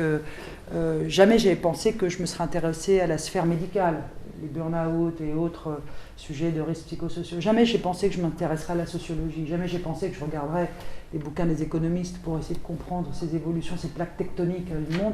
Jamais j'ai pensé que j'aurais contribué à un bouquin qui s'appelait La confiance bordel, qui concerne le management et les problématiques en fait, du sort du lien de subordination dans des organisations horizontales. Jamais j'avais pensé que je me serais occupée avec autant d'intérêt des jeunes en général, des jeunes qui soient étudiants brillants ou des jeunes qui ne sont pas si brillants que ça, parce qu'il y en a quand même beaucoup. C'est un vrai sujet de savoir comment leur faire mettre le pied à l'étrier pour rentrer sur le marché du travail. Ce sont des problématiques extraordinairement puissantes, et c'est en fait travailler à des dossiers, mais dans un contexte, et vous servez à ça en tant qu'avocat, de décrypteur de contexte. C'est-à-dire que votre boulot consiste à dire, mais anticipons le coup d'après, vous voyez, on vous voulait faire ci et ça dans telle manière, mais vous voyez, l'air du temps, il a changé. On n'est plus dans cette époque où. Et c'est formidable de pouvoir dire de manière assez étayée à un client, mais ça, c'était... Ce risque-là, on ne peut plus le prendre maintenant. Vous avez eu les journaux, quoi. Enfin, c'est vraiment ça. Et de la même façon, de se dire ça, on peut peut-être essayer de le passer, d'imaginer bâtir une organisation, une plateforme ou un mode opératoire de cette manière, parce que l'air du temps, là encore, nous permet d'y penser. Je veux parler de ces jeunes start-up qui viennent dans mon bureau et qui viennent me raconter leurs projets. Ils ont des idées plein les yeux. Bon, c'est un peu parfois dans tous les sens, mais il y a un tel enthousiasme donc, de cette jeunesse en question, mais qui voit des business models totalement différents, avec des ambitions totalement différentes des entreprises traditionnelles, que le fait d'être interrogé par ces jeunes gens en droit du travail, bien entendu, donc au sujet d'un prétexte qui est mon métier, mais néanmoins qui vous donne une idée, une sensation de ce qu'est leur écosystème, vos ambitions, etc. Parce qu'il n'y a rien de plus différent aujourd'hui qu'une carrière ou qu'un rapport à l'entrepreneuriat que ce qui se passait il y a 25 ans quand les jeunes arrivaient sur le marché du travail. Tout est bouleversé et donc voilà, et donc notre métier est aux confins de tout ça. Et quant à cela, j'ajoute les sujets de gouvernance, de rémunération, qu'est-ce qu'un mandataire social, à quoi sert-il dans la nébuleuse d'une entreprise, ses rapports à l'actionnaire. Enfin bref, ce sont des questions qui ne relèvent pas nécessairement que du droit du travail, mais aussi, vous parlez du droit de société. C'est extrêmement intéressant de voir l'imbrication avec le temps, depuis les lois NRE de 2001 à la semaine dernière, si je puis dire, des lois successives qui entremêlent des obligations à la fois de consultation, des obligations de participation des salariés aux instances de gouvernance. Enfin voilà, donc tout se mêle, etc. Et la question fondamentale qui se pose aujourd'hui en ce 21e siècle, c'est la place du salariat dans cette économie nouvelle et dans ce monde qui se fracture de situations juridiques qui sont de plus en plus atypiques les unes comparées aux autres. Donc le monde du travail ne ressemble à rien de recensé de ce que l'on connaissait jusque-là. Et on est la figure de proue, c'est-à-dire que si nous on ne fait pas cet effort de décryptage, si nous on n'essaye pas de mettre bout à bout une compréhension des choses, si nous on n'essaye pas de proposer un modèle social qui se dise mais comment on pourrait financer autrement le CPA, les passerelles, comment est-ce qu'on peut supporter un système avec un tel déficit en sécurité sociale et les retraites, alors on fait comment la négociation et j'ai eu la chance de suivre la négociation des retraites et d'aider à la confection de cet accord qui a été signé il y a quelques mois. Enfin, il n'y a pas de limite, quoi. Le droit du travail, c'est pas le droit de l'embauche, le droit des rapports collectifs et du licenciement. C'est tout ça, c'est le droit sociétal, c'est la porosité entre la vie personnelle et la vie professionnelle. C'est des questions majeures comme le fait religieux en entreprise. Enfin, c'est que des trucs qui sont vraiment des sujets de demain, des sujets d'actualité et qu'il faut traiter au travers du droit du travail. Un droit du travail qui est globalement relativement obsolète parce qu'il est trop bavard et parce qu'il essaye d'appréhender une situation au travers le droit, mais qui n'est plus adossé à des faits qui étaient ceux qu'il était censé régir, n'est-ce pas? Donc tout ça est un moment, on vit là un momentum qui n'est pas prêt de se terminer, hein, c'est pas sous 6 mois, hein, c'est probablement une dizaine d'années de confection de ce nouveau droit, de confection de ces nouveaux rapports sociaux, de cette nouvelle organisation dans les rapports dans l'entreprise. Et qu'est-ce qu'une entreprise d'ailleurs, le rôle de l'entreprise? Moi je me suis beaucoup intéressée ces dernières années à une question relative à finalement au rôle de l'entreprise dans la société. Quel est son rôle? À quoi ça sert l'entreprise? Ça sert à produire, à faire du bénéfice, selon que... Non, ça ne sert pas à ça. L'entreprise, est-ce qu'elle n'a pas un rôle de bras armé, j'allais dire des politiques publiques, de prolongement des politiques publiques, que ce soit au titre de la santé, on l'a bien vu, hein, le plan qui est en cours de confection a pour objet de permettre l'articulation des politiques de pouvoir public, enfin des politiques publiques de santé dans l'entreprise au travers d'un certain nombre de thématiques importantes. Est-ce que l'entreprise ne sert pas finalement de forme de rustine entre un État-providence qui est ce qu'il est, avec ce qu'il peut, c'est-à-dire avec ses déficits en gros, vers la transmission à l'entreprise de ses obligations en termes de justement gérer les problématiques depuis la santé bien entendu, en passant par la retraite, en passant évidemment par la formation, mais sous un angle beaucoup plus effectif que celui qu'on a connu jusque-là. Enfin bref, tout ça pose la question de l'entreprise-providence, mais en même temps qu'il y a ce mouvement, il y a en même temps des tas d'événements qui montrent à quel point l'entreprise elle-même n'est plus exactement l'organisation qu'on lui connaissait, avec plein de gens, avec une hiérarchie, etc. Aujourd'hui, le travail nomade, enfin bref, fait que l'entreprise elle est assez protéiforme. Bon, bref, tout ça pour dire que ce ne sont que des questions absolument passionnantes à examiner ou à connaître et à se dire qu'on va vivre dans les années qui viennent ces profondes mutations avec un impact majeur sur notre métier. Majeur. Et donc c'est être au centre de tout. C'est énorme. Il n'y a pas beaucoup de gens qui peuvent dire ça. Tous les jours, être aux prises avec ce qu'il y a de plus fondamental dans la société.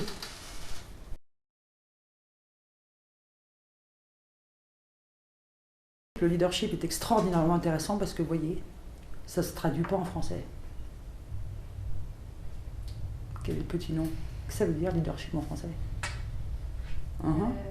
Oui, c'est vrai, j'allais dire Charisme. Bah ouais, mais ça, il en faut. Mais je ne crois pas que ça veut dire ça. L'esprit entrepreneurial aussi. Aussi, mais... non mais voilà, le leadership est intéressant parce que c'est un concept qui se dit en anglais, qui ne se dit pas en français. Ça veut dire beaucoup de choses dans le fond. Est-ce que nous autres, on aurait bâti notre univers sémantique en oubliant cette dimension de cette espèce de chef jovial, c'est-à-dire, j'essaie de définir de celui qui a du charisme et qui entraîne dans une espèce de fougue, il y a cette notion-là, cette espèce de vision, de vista, là encore un mot étranger, une organisation, des gens, etc. Mais en tout cas, en français, il a oublié de créer ce mot. Bon. Qu'est-ce que je pense de ça? Je trouve que c'est probablement ce qu'il y a de plus attachant dans j'allais dire, quand on est, comment dirais-je, clairement sous un leadership donné d'une personne physique ou d'une impulsion qui est en général liée à une personne. Faut quand même le dire, le leadership, moi je crois assez bien que c'est lié à une personne. Ça peut être partagé, le leadership, mais en tout cas, ce sont des caractéristiques d'une personne parmi d'autres. Je pense que c'est ce qu'il y a de plus intéressant comme phénomène à constater et à accepter. Je trouve ça intéressant. Mais maintenant, le mettre en boîte, dire comment devenir un leader, enfin tout ça c'est très sympathique, mais je pense que précisément c'est un talent qui ne s'apprend pas. Qui ne s'apprend pas, ou qui du moins se cultive, mais qui ne s'apprend pas. J'étais pas leader, je suis devenu leader. Ouais, peut-être, mais enfin, bon. Donc c'est un processus individuel, c'est un rapport au risque, c'est un rapport à l'avenir, c'est un rapport à tout ça, qui est assez, je trouve, moi qui me passionne assez. Je trouve que le sujet est intéressant. Mais maintenant, je n'ai pas lu assez, parce que je m'intéresse au management, c'est entendu, mais enfin, j'ai pas le temps non plus de lire toute la prose, et Dieu sait qu'il y en a sur le leadership. Il y a beaucoup de choses, depuis le psychologue, en passant par les analyses d'organisation, hein, qui sont très bavards au sujet de ce thème, mais jusqu'à nouvel ordre, j'ai pas réussi à trouver ni une définition totalement satisfaisante, ni j'allais dire, les ingrédients qui font qu'on est plus ou moins leader. Donc c'est une espèce de Graal derrière lequel, à mon avis, nous autres humains, nous courons pour attraper, si je puis dire, ce statut en biais de leader. Voilà. Ce que je trouve intéressant comme alternative à cette notion-là, qui est un peu hermétique, mais néanmoins perceptible, que l'on perçoit en tout cas, c'est la notion de confiance. Et ce qui était très marrant, c'est que quand j'ai travaillé sur cette notion de confiance, et là pour le coup j'étais dans un groupe de travail en tant qu'avocat, et j'étais avec plein de gens qui n'étaient pas avocats, donc qui travaillaient pour de vrai, enfin je veux dire, des vrais acteurs, soit des chefs d'entreprise, soit des DRH, soit des etc. Et ce qui est intéressant, c'est que les premières réunions de ce groupe de travail qui a donné lieu à ce bouquin que nous avons publié sous l'égide de l'Institut Montaigne, c'est que finalement, on a passé probablement 2 séances, alors que nous travaillions sur la confiance, à parler de défiance. C'est-à-dire qu'en fait, quand on parle de confiance, très vite, on donne les éléments qui caractérisent la défiance de fonctionnement dans les rapports sociaux, de l'administration vis-à-vis des entreprises, des citoyens vis-à-vis des gouvernants, vis-à-vis des syndicats, enfin des corps intermédiaires. Enfin, on a parlé plutôt de défiance. Là aussi, ce concept positif est très difficile à appréhender. C'est marrant, c'est-à-dire qu'on voit ce que c'est que la confiance. A priori, indistinctement, on voit ce que c'est. Mais dès qu'on s'interroge, dès qu'on dit, bon bah d'accord, la confiance alors, et ben on va plutôt expliquer la confiance par l'inverse, donc par la défiance, pour dire la confiance, c'est justement ne pas être dans la défiance. Très bien. Et sur la défiance, on est intarissable.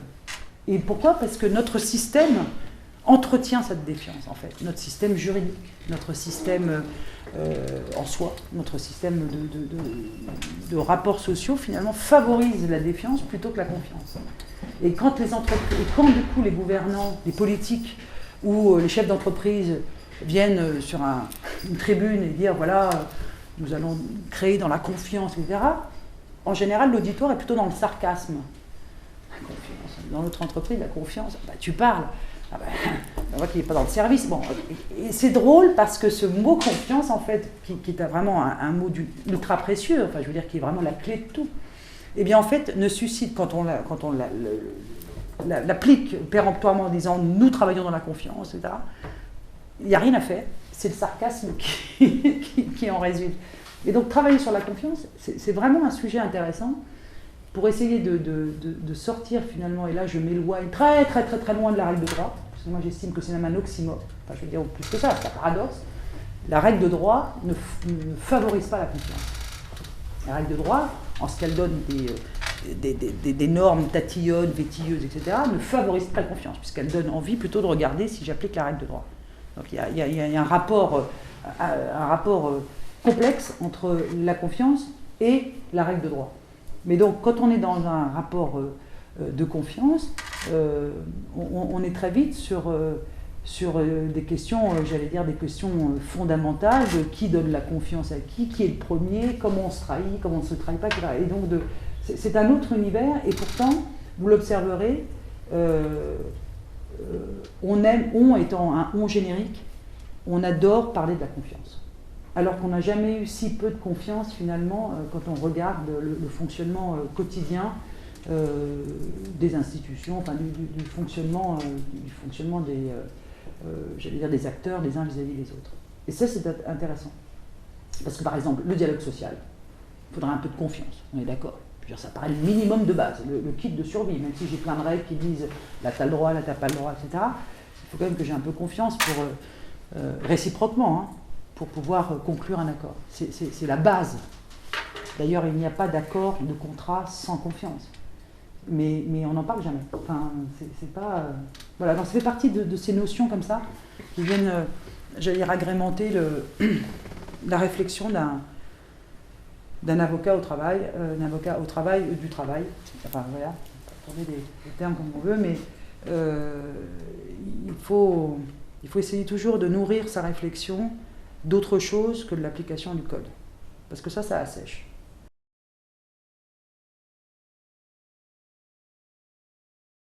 Vous savez, une journée c'est très variable. Par exemple, aujourd'hui, j'ai passé beaucoup de temps en réunion, mais il y a des jours où j'ai pas de réunion, par exemple.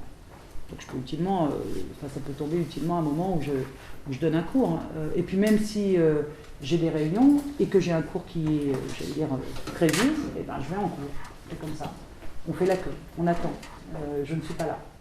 Mais dans le fond, ça ne me prend pas plus de temps que ça. C'est-à-dire si préparer les cours, ça me prend du temps, bien entendu, parce qu'il faut qu'il y ait de la substance, il faut nourrir les intelligences des personnes qui viennent nous voir, et on ne peut pas se permettre d'improviser ce que l'on sait. On sait beaucoup de choses. Enfin, je sais beaucoup de choses. Il y a peu de sujets sur lesquels je suis sèche, mais il faut qu'il y ait de la substance. Donc bref, ça demande du travail. Mais je suis très aidée. Je rappelle que j'ai 35 collaborateurs, donc il y en a quand même quelques-uns qui m'aident tant sur les dossiers que sur la préparation des cours. Donc tout ça est parfaitement... Et puis vous savez quoi, plus on en a à faire, plus on fait. C'est magique. Et on s'en sort très bien. Est-ce que la casquette managing partner ne mange pas un peu l'avocat parfois Très peu, parce que dans notre univers à nous, on a fait en sorte de créer un dispositif assez astucieux pour un cabinet d'avocats, c'est que nous avons un directeur général, une directrice générale, qui s'occupe vraiment à temps plein, hein, évidemment, à temps plein, et qui finalement élague énormément les sujets de management, parce que nous avons décidé chez nous que le managing partner doit d'abord se consacrer à son métier.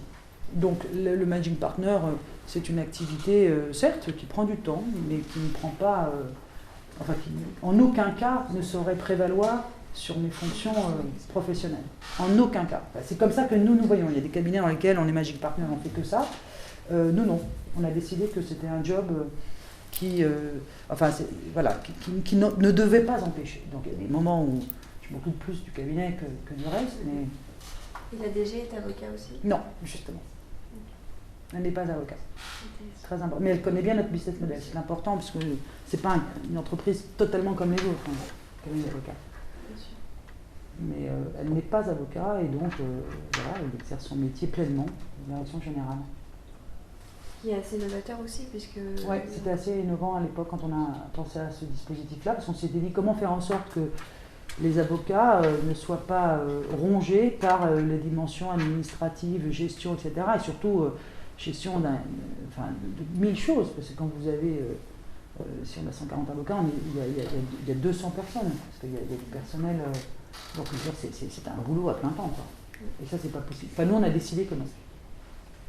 D'abord parce qu'on ne sait pas le faire, c'est pas notre métier. Moi, je ne sais pas mon métier autrement que d'avoir des idées sur le fonctionnement de l'entreprise, mais je suis meilleur à répondre à mes questions.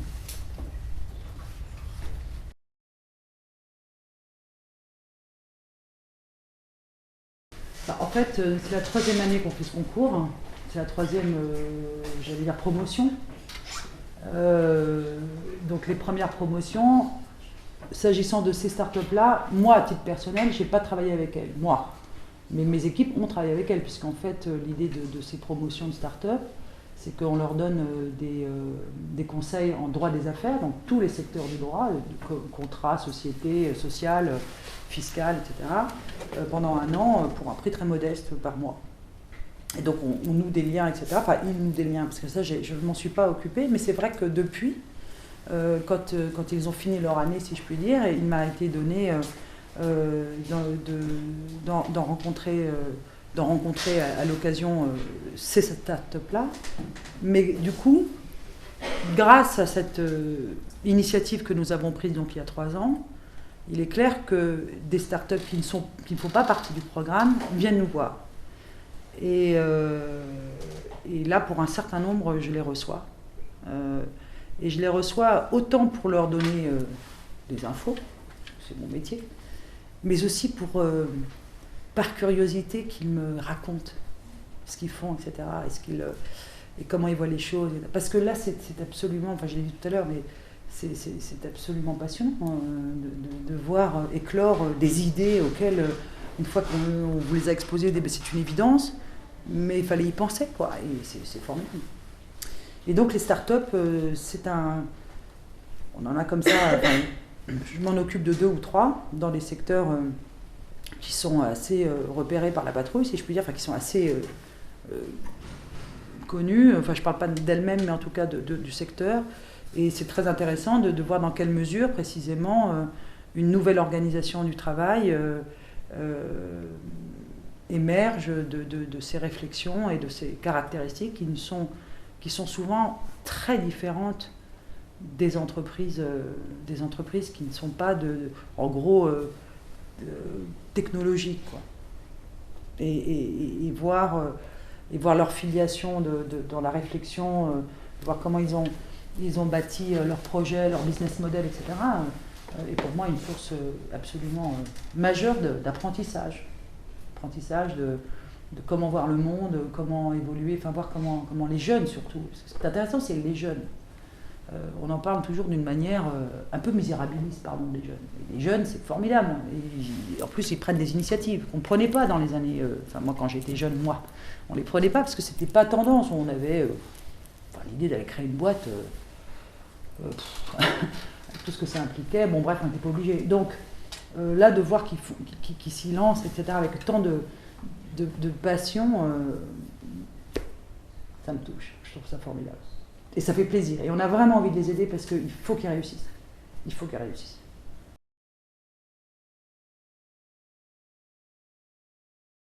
Ben, ça prend du temps, parce que plus c'est petit, plus ça. Et plus les questions sont justement inhabituelles, et plus il faut regarder quand même un peu leur concept. Donc ça prend du temps. Oui, ça prend du temps. Mais c'est un secteur, encore une fois, qui mérite qu'on passe du temps. Hein. On ne peut pas expliquer que... on ne peut pas raisonner comme d'habitude. Et voilà, cette idée qu'on ne puisse pas raisonner comme d'habitude, dire qu'on l'a déjà fait, déjà vu, voilà, tout ça m'intéresse parce que c'est neuf.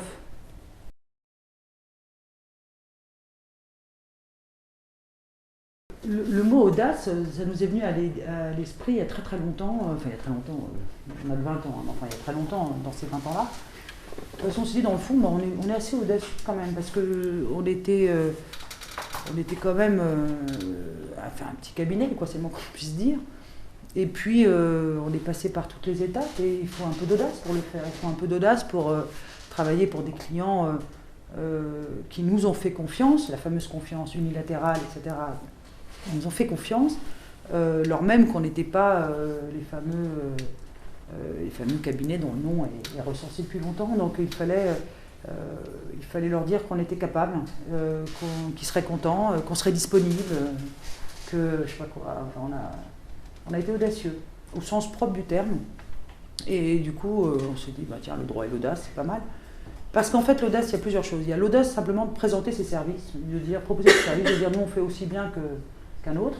Bon, c'est déjà audacieux. Et puis, il y a l'audace dans l'application du droit, dans la manière d'appréhender un sujet.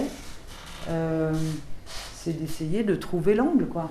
D'essayer de se dire, il faut trouver une solution. Alors, d'accord, on ne peut pas faire comme ils disent. D'accord, cette solution-là, pas mieux.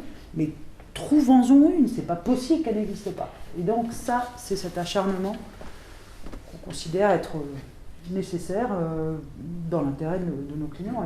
Et ça dépasse très largement le droit du travail. Hein. Là, c'est pour tout le monde.